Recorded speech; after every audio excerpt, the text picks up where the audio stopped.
Hello, I'm Suzette Mullen of Your Story Finder, book coach, memoir writer, and avid reader. Welcome to your next read with Suzette. And this is your next read, Tiny Love Stories. So I want to tell you why I read this book. I probably never would have picked up Tiny Love Stories, true tales of love in 100 words or less, if it hadn't been for a personal connection. Now, I tend to gravitate to memoirs and novels, long-form works, not short stories or books of lists with large font sizes and lots of white space, like this one. But my friend and colleague, Linda Lowen, had a story in this book, and she offered to autograph a copy for me. So how could I say no? And I'm so glad I didn't. Now, each tiny love story is a bite-sized morsel of goodness. Exactly what I needed after, or are we still during, this long season of gloom and stress. As promised in the book jacket copy, you'll laugh, you'll cry, you'll be swept away in less time than it takes to read this paragraph. And that is truth. So I want to read a couple of these stories. And here's one that particularly touched me. It's called He Tried So Hard to Remember Me. He tried so hard to remember me. When my 61-year-old father learned he had Alzheimer's, we went to CVS together and bought the largest stack of note cards they sold. I asked, "What's the town you grew up?" Where you grew up. We wrote Union Springs, Alabama. I asked, "Who was your first kiss?" He said, "Amanda."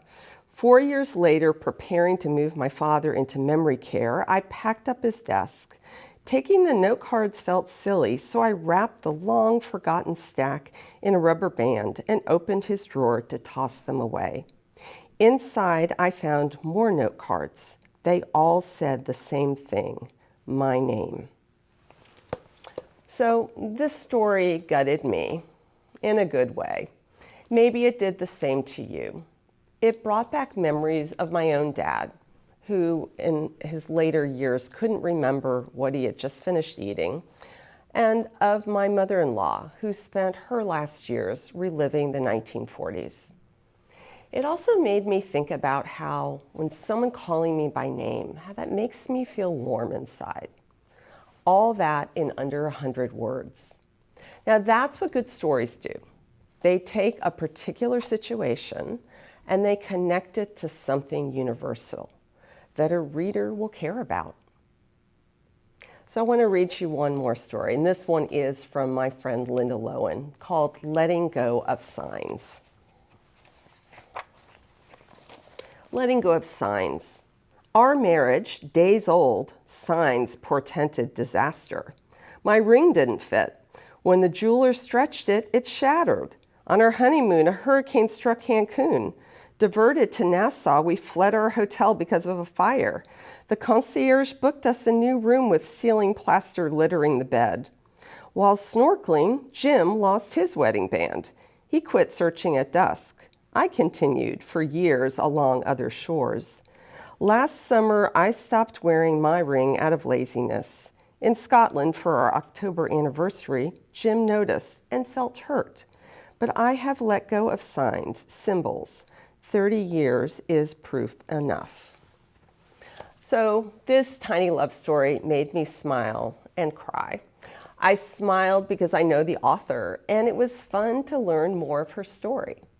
And I cried because my first marriage lasted 30 years, and then it was over. And I can't help putting on my book coach hat here just for a second. I want any of you writers out there to notice the perfect narrative arc that Linda crafts from that first sentence to the last. Yes, it's possible to have a story arc in under 100 words. So I want to leave you with a few key takeaways from this book.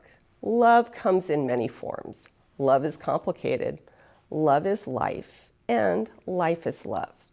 And here's another tip for writers. Sometimes less is more. When you only have 100 words, You have to make every single one count. And writing short is hard.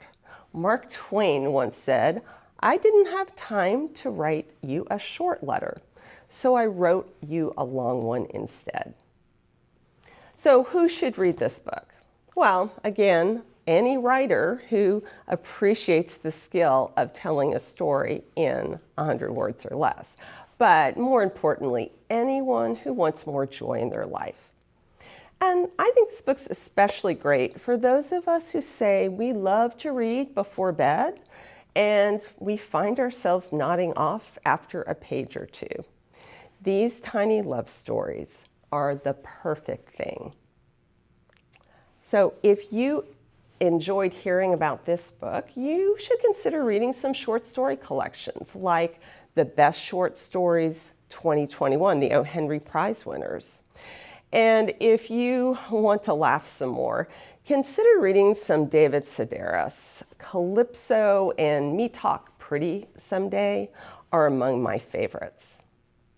So for more book tips, please go ahead and check out my Reader's Corner posts on Facebook, Instagram, and Twitter, and visit my website, yourstoryfinder.com. Tiny Love Stories is your next read. Your Next Read with Suzette was produced by So Good Media at the Candy Factory, a co-working and social club in Lancaster, Pennsylvania. Check it out at coworkinginlancaster.com. Learn more about Suzette and her book coaching services at yourstoryfinder.com.